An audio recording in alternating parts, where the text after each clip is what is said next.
Okay, so my personal project was based on creating a tennis tournament for charity. So organizing it. Um, the first thing I want to explain is how I came up with this idea because it's not a usual idea that comes up to mind. The, and so, as you can see, I did a bit of brainstorming, and this image that you can see here is just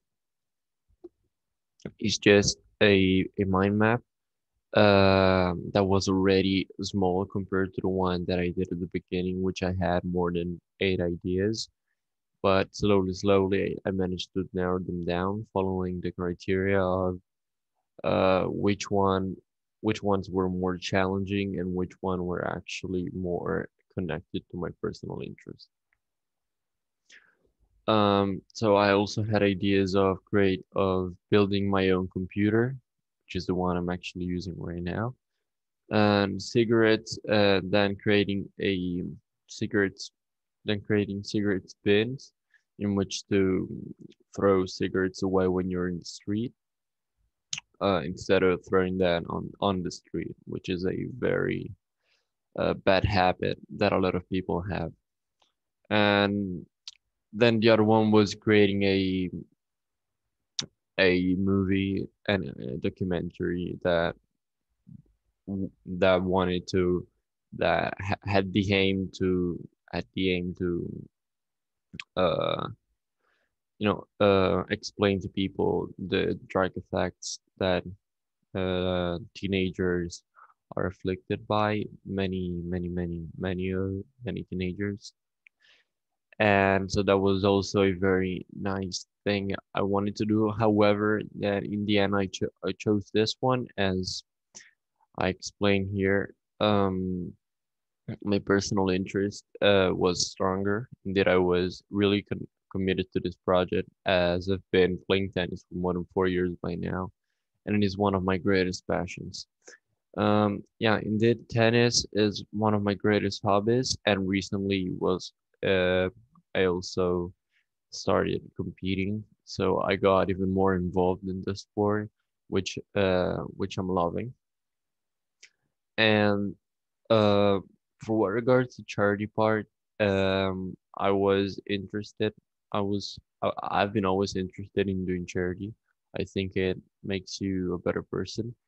However, at the Lead International School, I managed to, let's say, enhance even more this love towards charity, as we've done a lot of charitable actions like collecting money via 20 September for leprosy kids.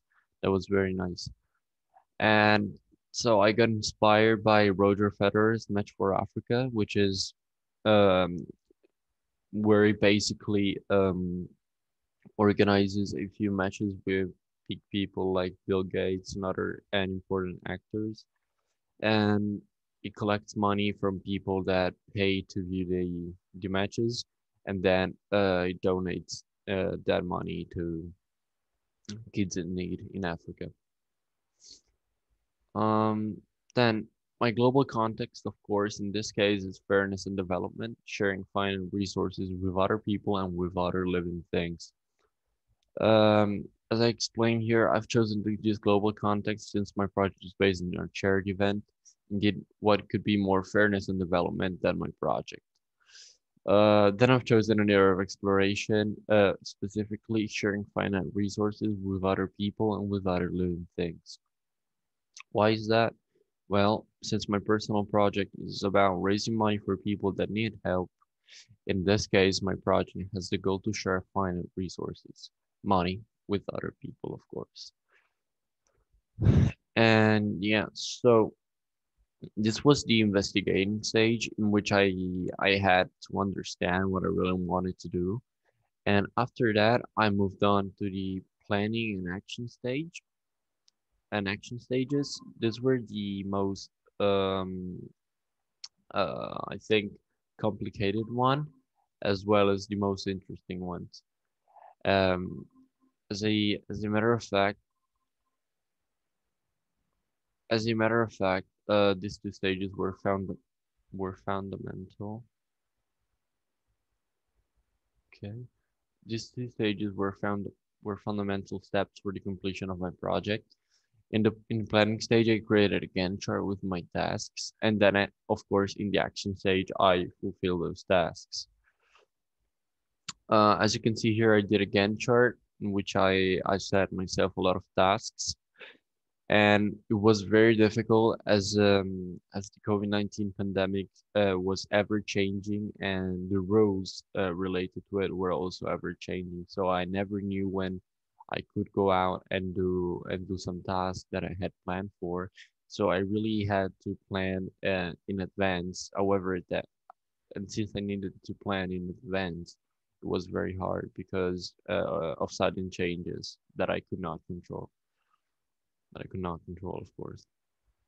Then, in the action stage, I these two here were the two most, I think, uh, bigger obstacles to overcome.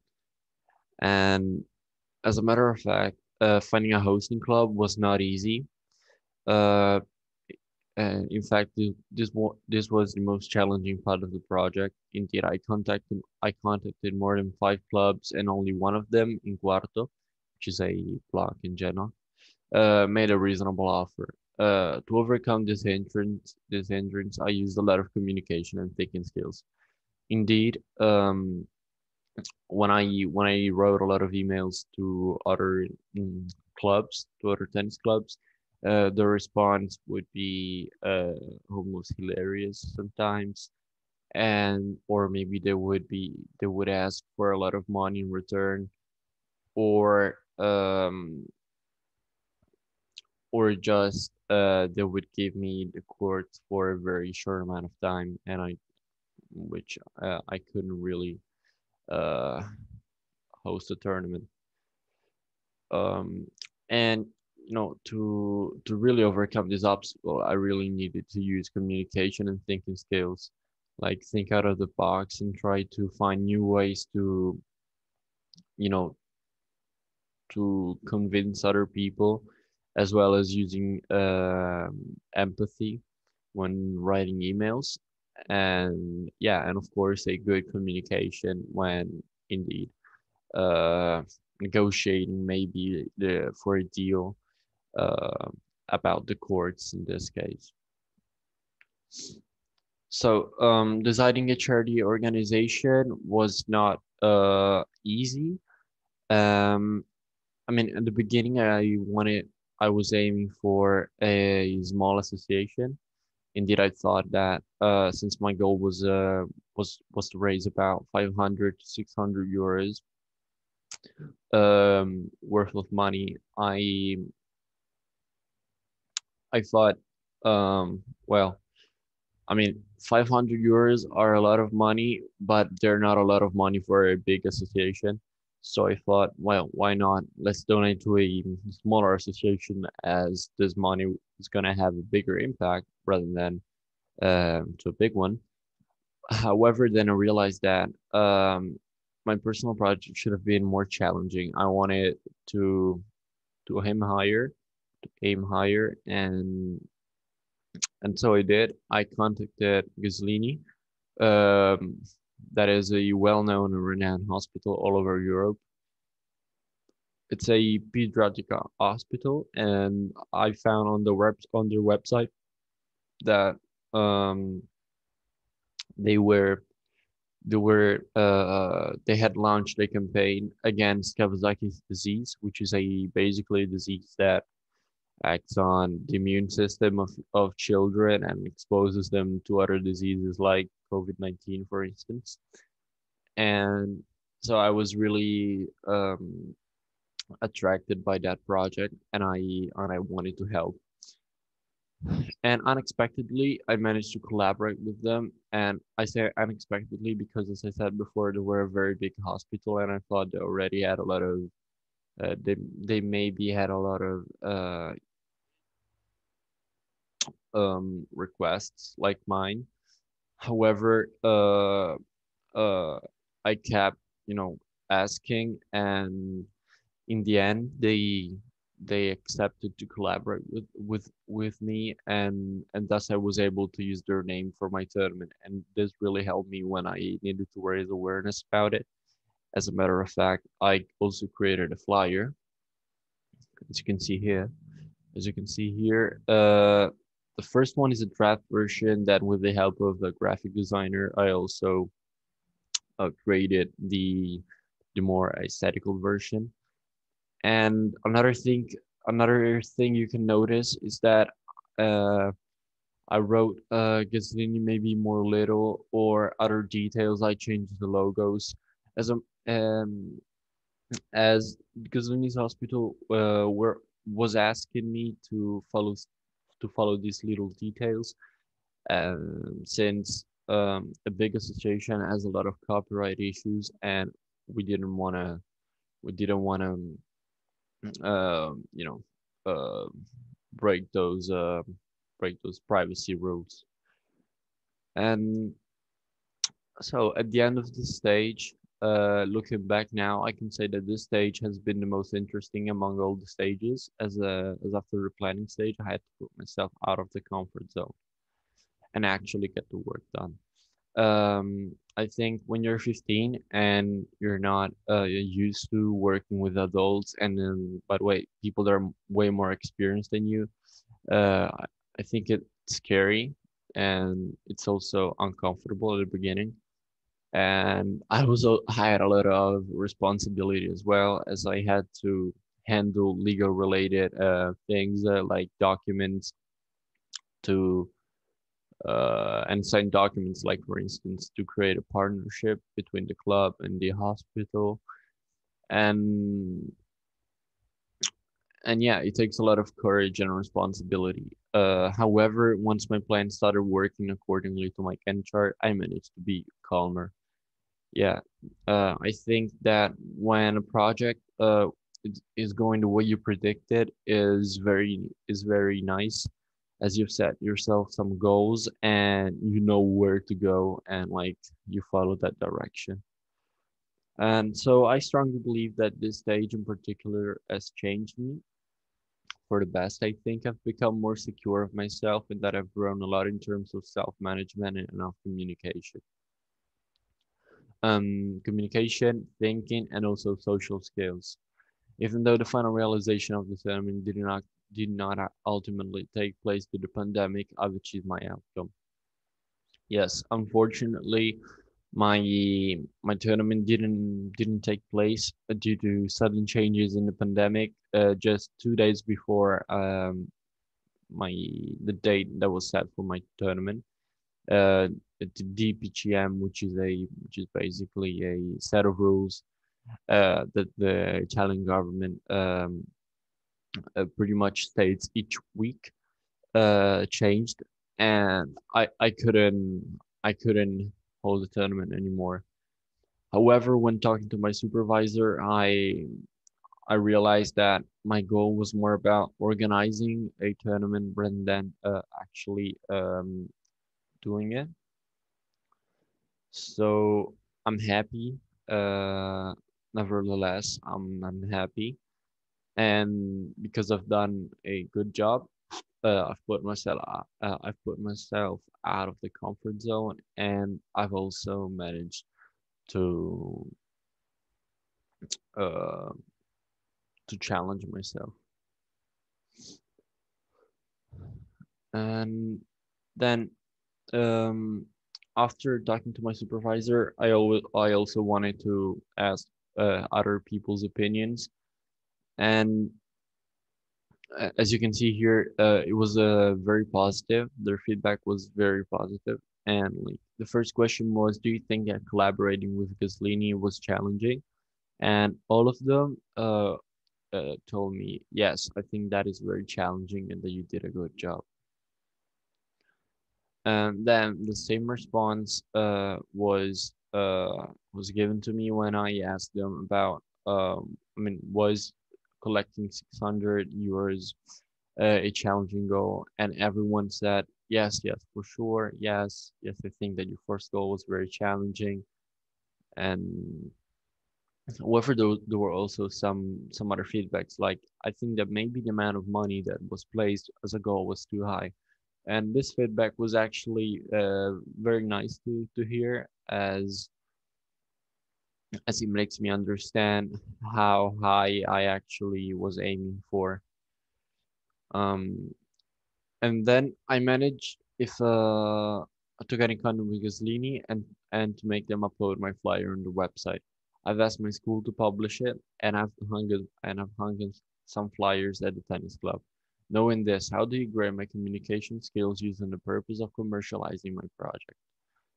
And the majority of them put 7, 8, and a small majority put 9, 10, and 5, 6. So it's fairly sufficient, I would say, and is actually even a bit better than sufficient. So I was very pleased with these results. And then here I assess my criteria, giving myself a 7, 8 for the cost, so to deal with the club owner, a 6 slash 7 for an advertisement. Then for the people coming, which was another criterion, I give myself a 6, as I had 32 people coming, and even though they were still subscribing, I didn't reach my objective of 44 before the event was shut down. And the amount of money I would have collected around 600 euros, considering the people that were already subscribed, which, as I said, were about 30 players. So in this case, I gave myself a six, or 6 or 7, and then the last one, the impact was I gave myself a 7 and 8, and considering that I'm a student who only recently put himself out in the real world, my achievements are quite satisfactory. So by the impact, I mean the impact that my money would have on the Kawasaki's disease. Of course, I need to remark something, which is that, of course, maybe 700 euros are not a lot of money to this kind of research, but considering that I am a student, I think it was a good job, and that maybe my project would have inspired other people to do the same things as me, and maybe then the impact would be greater. So this one is the last page in which I explain the sources I use. As you can see, this is the bibliography, the Gaslini's website, the Match for Africa website, the another inspirational website, which is a project with Gaslini done by Sampdoria, which is one of the greatest football teams in Italy. And then I also put my tennis coach, who was a very important source, and then I put other websites that I used in order to create my project. And okay, what's happening? Okay. The stage of the investigation was one of the most eye-opening. Indeed, thanks to the research I've made and thanks to what I've come up with, I found the will to continue to put myself into the project. And the research wasn't easy. There were many things to investigate on the internet where I usually do my research, but my project indeed is more something life related, and for that I needed to have real life answers and talk face to face with experts and sources. Yeah, so I talked a lot with people, also with the club owners. I talked to them face to face. I thought it was better to handle the situations in which you have a living communication instead of an email one. So a face-to-face approach, I thought it would have been better for negotiating, and so it actually did. And yeah, so I also searched online for similar projects to mine, and this one gave me inspiration. and I also investigated a lot on Kawasaki's disease and what I was donating to, and that really helped me to understand my project, say, in a deeper way. And lastly, I also learned how to differentiate reliable sources from unreliable ones. Yeah, this was a very nice tool I added to my list because many times um, I can read a source and not understand whether it's reliable or not, and this impacts on then the reliability of what I'm producing, thanks to that source, which can be a document or presentation, or in this case a personal project. So overall, I can say I was really happy with my project. Unfortunately, it uh, didn't finish the way I expected to. However, as I said before, I'm satisfied anyways. Anyway, so thank you and bye bye.